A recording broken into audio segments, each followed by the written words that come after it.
With that, we come to the first shloka for today, which is the 31st shloka, the theme for which is Sva-Tantram. The beauty of Sanskrit language, once again, is such that the meaning of the word is contained within the sounds of the word itself. We have been looking at what Tantra means. There is mantras, which are the sound, mananat trayate. There are yantras, which are the forms that correspond to the sounds. And Tantra is a combination of mantra and yantra, where you use sound and form to unlock, to access a particular capability within our own being. This image boils down the essence of the shloka in a pictorial way. You see Shiva being benevolent and Shakti driving him from behind. We'll see how this is as we learn the meaning of the shloka and the words in it. Just keep this image in your minds. We'll come back to this image. And each of these shlokas, apart from the lyrical beauty and the meaning of the complex meaning of each of them, has a particular prayoga or usage. There is a siddhi or a benefit that corresponds to the usage, a sadhana, which is the practice, and naivedya, which is an offering that can be made, that needs to be made to get this siddhi. And there is a geometrical pattern, as I said, the yantra that corresponds with the shloka. So just to touch upon these aspects and to present them and to be aware of them and realize that there is something more profound apart from the already profound meanings, I present these. The siddhi for the 31st shloka is sarva vashikaranam, which is to take everything into one's control, everything that exists. Sadhana has to be done facing east for a period of 45 days, for repeating the shloka 1000 times internally. And the naivedya that is offered is madhu, which is honey, and kshira, which is milk. The yantra for this is the Shri yantra itself. We saw in other shlokas there are smaller, more subtler, more specific yantras. For this is the Shri yantra itself. We'll now see how to pronounce the words of this shloka first, then we'll do it line by line, and then in tune of the Shikharini Chandas. Please repeat the words after me. Chatushashtya Tantraihi Sakala Mati Sandhaya Bhuvanam Sthitas Tattat Siddhi Prasava Paratantraihi. Is one word. It is split as Sthitaha Tat Siddhi Prasava Paratantraihi. People on Zoom, we can chant this later on. We'll go through one-on-one practice correction sessions. You need not worry about that. But you can just keep the individual words in mind. Sthitaha tat siddhi prasava paratantraihi. Sthitas tat siddhi prasava paratantraihi. Pashupatihi. The next line is one single word from here, all the way from here until here. Punastvan nirbandha dakhila purusharthaika ghatana Sva-Tantram. It's just one compound word, the components of which are punaha tvat nirbandhat akhila purushartha, which can itself be further split into Purusha, Artha, Eka, Ghatana, Sva-Tantram. Punastvan nirbandha dakhila purusharthaika ghatana Sva-Tantram Te Tantram. The next word, Kshititala Mavatitaradidam. Kshititalam, Kshiti Talam Ava Atitarat Idam. Kshititalam Avatitaradidam. Vakshuddhi is again, I don't want to promote the course more because we have too many registrations already, but Vakshuddhi is all about gaining the capability of paying that attention to each single sound, and being able to understand how sounds themselves contain an inherent essence which then is conveyed as meaning. Anyway, that is the beauty of Sanskrit language, that is so tangible that you can relish the sounds and the geometrical formations. As you know, each line follows the same rhythmic pattern: na na na, na na na, na na na na na na na na na na na. Chatushashtya tantrai sakala mati sandhaya bhuvanam. First line: na na na, na na na, na na na na na na na na na na na. This is the same pattern that repeats in every line. So many layers of such complex beauty. So let's repeat the first line one more time. Chatushashtya tantraihi sakala mati sandhaya bhuvanam sthitas tattat siddhi prasava paratantraih pashupatihi punastvan nirbandha. I'll have to split it there at the end, but to finish this line and then go to the next one to maintain the rhythmic pattern. But notice that this whole thing is just ghatana Sva-Tantram, the whole thing is just one word. I'm splitting at the end here. Punastvan nirbandha dakhila purusharthaika ghatana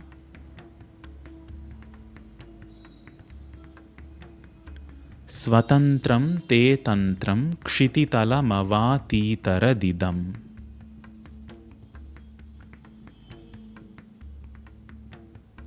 I'll now chant it in the tune which we have been following for Soundarya Lahari chants. If you know the tune already, you can chant it, try chanting it along with me. But if not, you can watch this video when it is published separately to public, and you can rewind this part and keep practicing.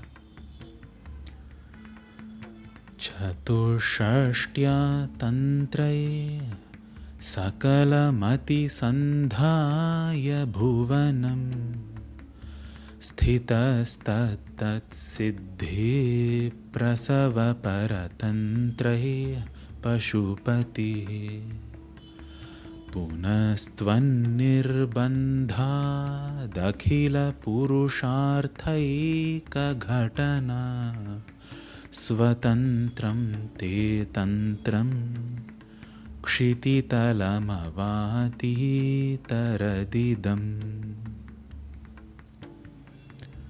Now, to understand the meaning of this beautiful shloka, we'll split the individual words into a layer-wise arrangement, which looks like this.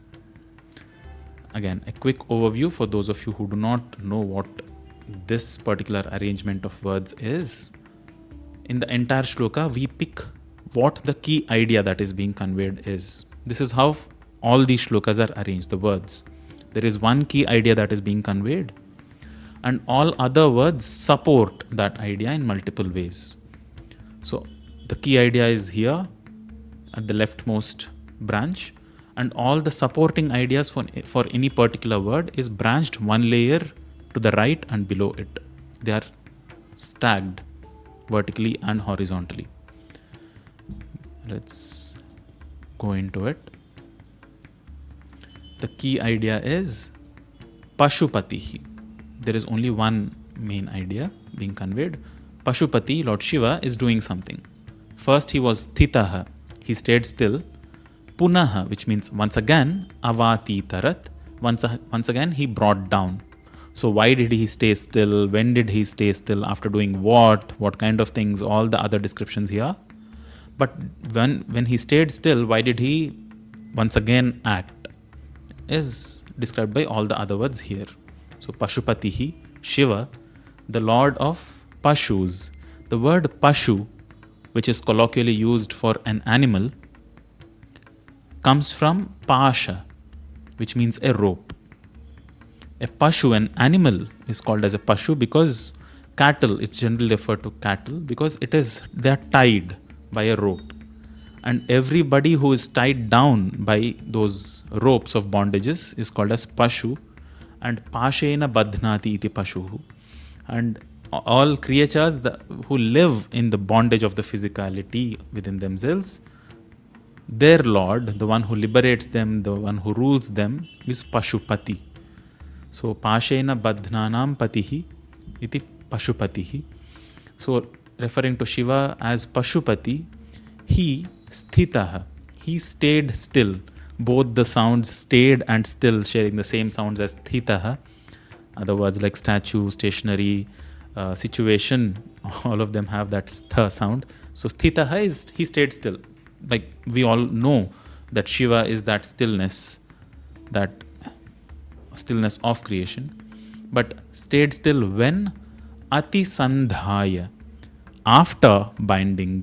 Sandhanam is binding, putting a clamp on. So what did he bind? Sakalam bhuvanam, all of creation. Are the words clearly visible? Let me zoom in some more. Pashupatihi, Lord Shiva, sthitaha, he stayed still. Ati sandhaya, after binding. Sakalam bhuvanam, sakalam is the all of, the entire, bhuvanam, creation. After binding all of creation, he stayed still. Binding creation with what? Tantraihi. Tantra can also mean a string or a thread or a technique also. So tantri is a word for a veena string is called as a tantri. So tantra, another word for it is a method or a practice, and another interpretation of it is a rope or a thread. So with all these ropes, he tied down, he bound all of creation. How many of such ropes were there with which he bound creation? Chatushashtihi, 64. This 64, the Chatushashti is what is colloquially again referred to as Chausat in Hindi.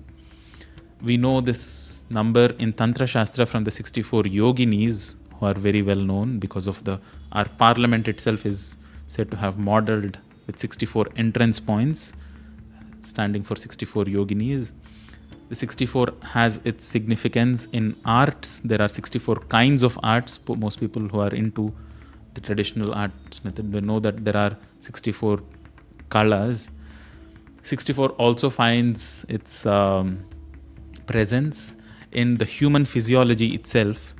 Apparently, I'm not an expert on this, but apparently there are 64 combinations in which the ACTG pairs of the DNA themselves combine with each other.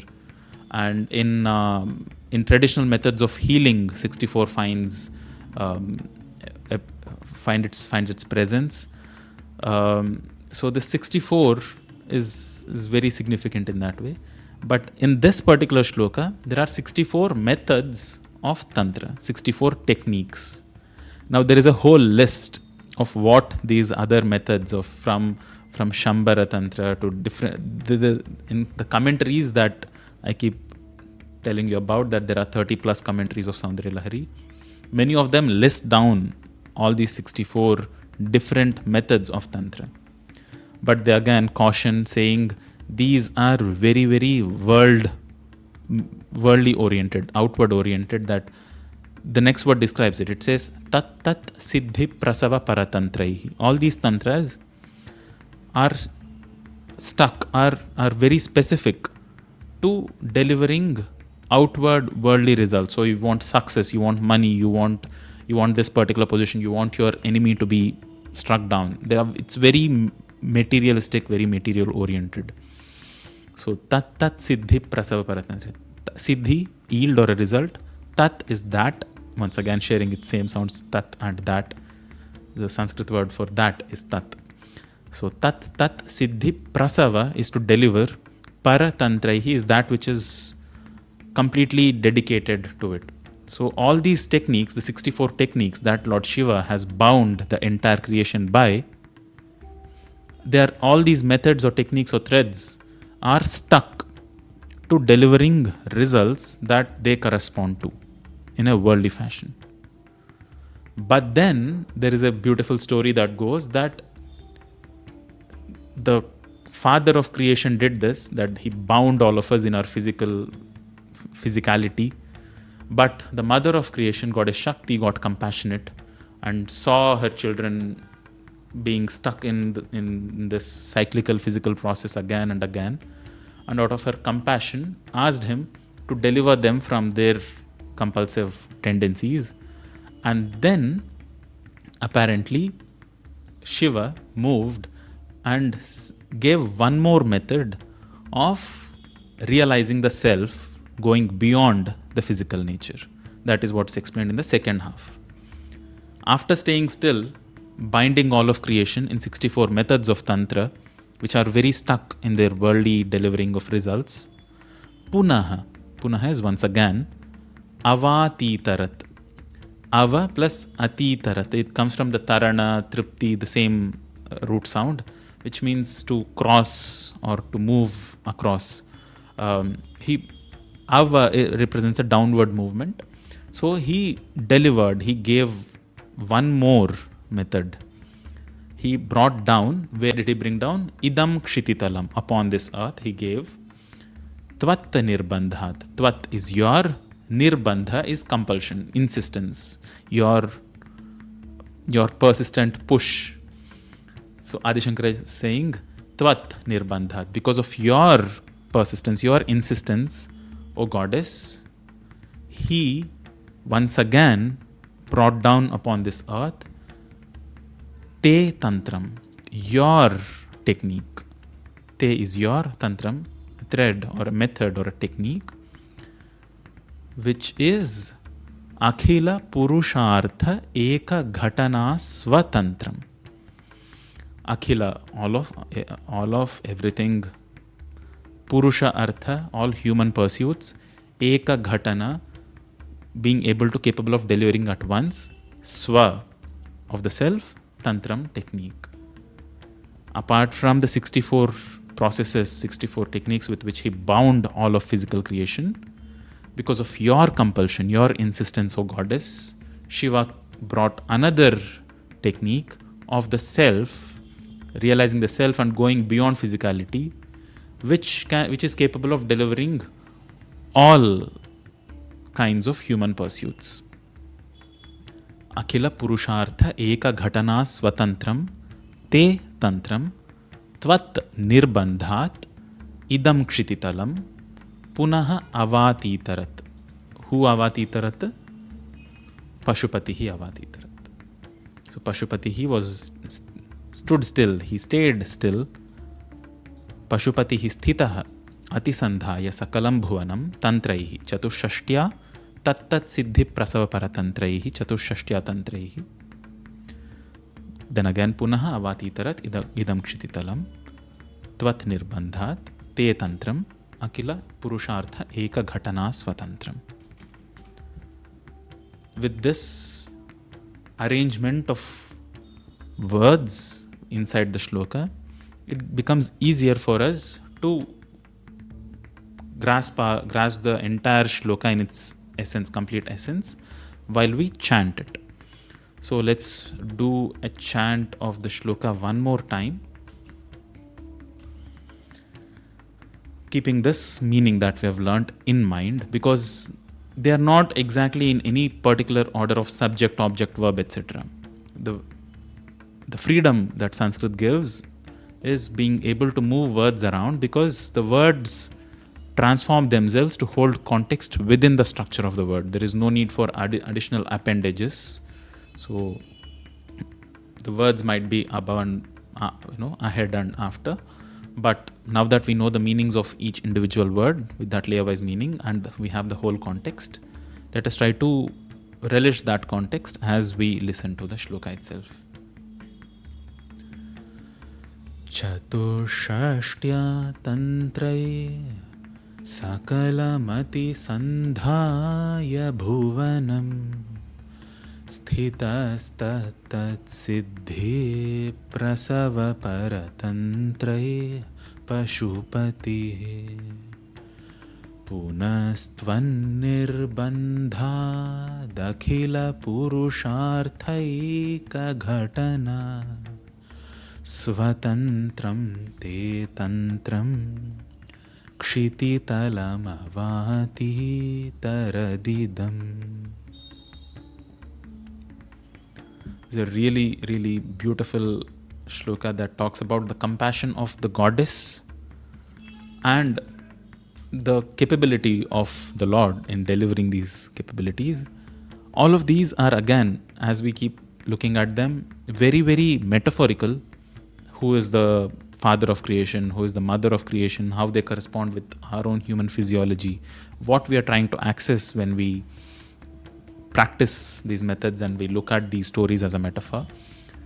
So once again, here the image stands as a representation of Shiva binding all of physical creation and leaving it there, but then upon Shakti's insistence, bringing down one more thread, weaving out one more thread or a technique that can liberate people from the bondage of the physical.